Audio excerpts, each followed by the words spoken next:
साथियों नमस्कार, स्वागत आप सबों का। आप सबों को पता है कि एक और डॉक्यूमेंट वेरिफिकेशन का काम चल रहा है और एसटीईटी 2023 की परीक्षाएं भी आयोजित हो रही हैं और कहीं ना कहीं अफसरशाही बिहार सरकार में जोरों पर है और अब दो तलवारें दो म्यान से खींच चुकी है।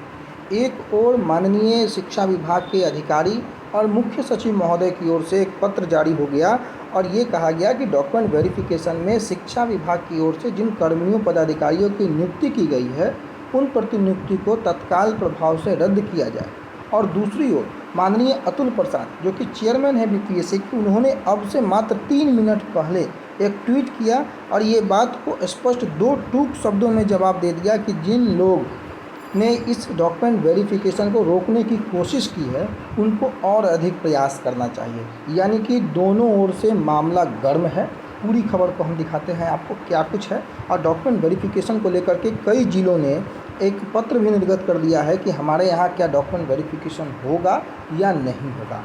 तमाम मुद्दों पर बीपीएससी तैयारी में संकट या फिर आगे की बाधाओं पर भी हम लोग चर्चा करेंगे इसी वीडियो में, तो बने रहिएगा लास्ट तक। और शुरुआत हम कर लेते हैं आपके आज के सबसे बड़ी खबर और अच्छी खबर से कि शिक्षकों के लिए एक और बड़ी बहाली जल्द आएगी अक्टूबर और नवंबर के महीने में। शिक्षा मंत्री और मुख्यमंत्री और के पाठक जो कि शिक्षा विभाग के अपर मुख्य सचिव हैं, उनकी बड़ी बैठक हुई है, मंथन हुआ है और विभाग ने तैयारियां शुरू कर दी है और ऐसा निर्देश मुख्यमंत्री की ओर से मिला है। हालांकि आपको भी पता है कि ये अखबार वाले, ये न्यूज़ पोर्टल वाले जिस प्रकार से बहाली को लेकर के खबरें निकालते रहे हैं, आप सभी इससे आश्वस्त हैं, जानते हैं, इनके आश्वासन के बारे में लगभग वर्षों वर्षों से आप लोग परिचित हैं। तो आज से जब ये अक्टूबर और नवंबर का महीना दिख रहा है तो ये आप अंदाज़ा लगा सकते हैं कि ये अक्टूबर और नवंबर 2023 होगा या 2024 होगा। लेकिन अच्छी बात है कि नीतीश कुमार और मुख्यमंत्री के साथ शिक्षा मंत्री की बैठक हुई है और ये मंथन हुआ है कि एक और शिक्षकों की बहाली जो है वो जल्द करवाई जाए। क्यों करवाई जाए? क्योंकि शिक्षा विभाग में रिक्त पड़े पदों को जल्द से जल्द भरना होगा ताकि शिक्षा की गुणवत्ता सुधर सके, ऐसा उद्देश्य है। इस उद्देश्य में शिक्षा विभाग किस हद तक आगे बढ़ पाता है, इस उद्देश्य में शिक्षा विभाग कितने शिक्षकों की प्रतिनियुक्ति कर पाता है, क्या दूसरे फेज की बीपीएससी टीआरई जल्द अक्टूबर नवंबर में संभावित होती है या नहीं होती है, ये तो वक्त बताएगा। लेकिन सूत्रों के अनुसार अक्टूबर और नवंबर में जो है वो विज्ञापन जारी हो सकता है। दूसरी खबर की ओर हम चले। अतुल प्रसाद जिन्होंने ट्वीट कर इस बात की जानकारी दी कि government deputes its officer and changes later, government ने अपने ऑफिसर को डिप्यूट किया, प्रतिनियुक्त किया और बाद में उनको बदल दिया। इससे चिंता की कोई आवश्यकता नहीं है और जो एलिमेंट्स ये कोशिश कर रहे हैं कि जो टीआरई का डॉक्यूमेंट वेरिफिकेशन है उसको कैंसिल किया जाए, उनको और अधिक प्रयास करना चाहिए। और ये ऐसा उन्होंने क्यों किया? क्योंकि आप देखिए अपर मुख्य सचिव जो कि के पाठक हैं, चाहे मुख्य सचिव महोदय का भी एक पत्र आ गया और ये मुख्य सचिव महोदय जब भी सभी जिला पदाधिकारियों को पत्र निर्गत करते हैं, बिहार लोक सेवा आयोग के द्वारा विद्यालय अध्यापक के पद पर नियुक्ति हेतु प्रकाशित जो विज्ञापन संख्या है उसमें आवेदक अभ्यर्थियों के प्रमाण पत्रों के सत्यापन के संबंध में इन्होंने पत्र में बताया कि शिक्षा विभाग के जिन जो अधिकारी हैं, पदाधिकारी हैं, उनकी अगर नियुक्ति हुई है तो इस कार्य में लगाए जाने की इनकी सूचना भी प्राप्त इनको हुआ है मुख्य सचिव महोदय को। और ओएमआर सीट की स्कैनिंग हेतु भी शिक्षा विभाग के पदाधिकारियों, कर्मियों, शिक्षकों की प्रतिनियुक्ति के माध्यम से जो है उक्त कार्य में लगाया गया है, ऐसी सूचना इनको प्राप्त हुई है।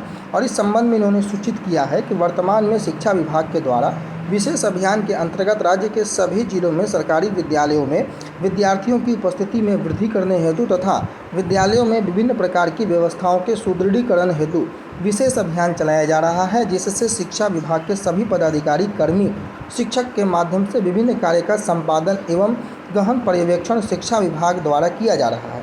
और ऐसी परिस्थिति में शिक्षा विभाग के ही पदाधिकारियों, कर्मियों, शिक्षकों को उक्त कार्य से मुक्त रखना आवश्यक प्रतीत होता है। और ये मुख्य सचिव महोदय का पत्र है बिहार के, ताकि वे अन्य विभागीय और सामान्य कार्यों का निष्पादन जो है वो आसानी से कर सके। यह मामला शिक्षा विभाग के अधीन विद्यालय में अध्यापकों के पद पर नियुक्ति से संबंधित है, जो कि अत्यंत संवेदनशील है। अतः इस आलोक में उपरोक्त सत्यापन एवं स्कैनिंग के कार्य शिक्षा विभाग के पदाधिकारी, कर्मी और शिक्षकों की प्रतिनियुक्ति करना उचित प्रतीत नहीं होता है। आप सभी अवगत हैं कि पहले भी बीएसईबी के द्वारा जो कई वर्षों से कराए जाने वाला बार कोडिंग संबंधित कार्य की संवेदनशीलता के मद्देनज़र ऐसे कार्यों में विशेष रूप से शिक्षा विभाग के पदाधिकारियों को अलग रखा गया है। यानी कि पहले माध्यमिक शिक्षा निदेशक की ओर से जारी किया गया पत्र कन्हैया प्रसाद श्रीवास्तव, और उसके बाद अब बिहार सरकार के मुख्य सचिव की ओर से भी एक पत्र जारी कर दिया गया और ये बात को स्पष्ट कह दिया गया कि भाई इसमें जो है आप शिक्षा विभाग के पदाधिकारियों कर्मियों की प्रतिनियुक्ति मत कीजिए, ऐसा सही प्रतीत नहीं होता है।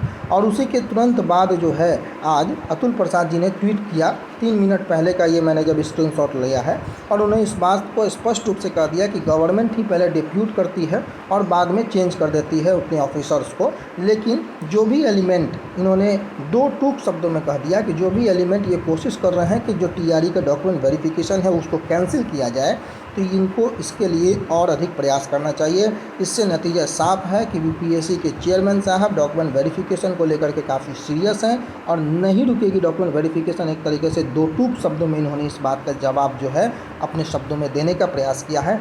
अब देखना होगा कि क्या डॉक्यूमेंट वेरिफिकेशन रुकता है या नहीं रुकता है। अब कारण मैं ऐसा क्यों कह रहा हूँ कि कई जिलों में जो है डॉक्यूमेंट वेरिफिकेशन को लेकर के संबंधित पत्र भी जारी किए गए हैं और उस पत्र में जो है डॉक्यूमेंट वेरिफिकेशन को रोकने संबंधित बातें भी कही गई हैं और 7 तारीख को जो डॉक्यूमेंट संबंधी जो कार्य होने वाले थे कई जगहों पर उसको 13 तारीख किया गया है, बाकी जगहों पर डॉक्यूमेंट वेरिफिकेशन होते रहेगा। तो आपके मन में अगर शंका है कि क्या डॉक्यूमेंट वेरिफिकेशन होगा या नहीं होगा, तो आप जिस भी ज़िले के हैं डीईओ ऑफिस से कांटेक्ट कर लें और अपने डीईओ ऑफिस से कांटेक्ट करने के बाद ही कोई निर्णय लें। ऐसा ना हो कि आप डॉक्यूमेंट वेरिफिकेशन में ना जाएं और आपका डीवी कंडक्ट करवा लिया जाए। तो आप बगैर संपर्क के, बगैर कॉन्टैक्ट के कोई भी निर्णय नहीं लेंगे।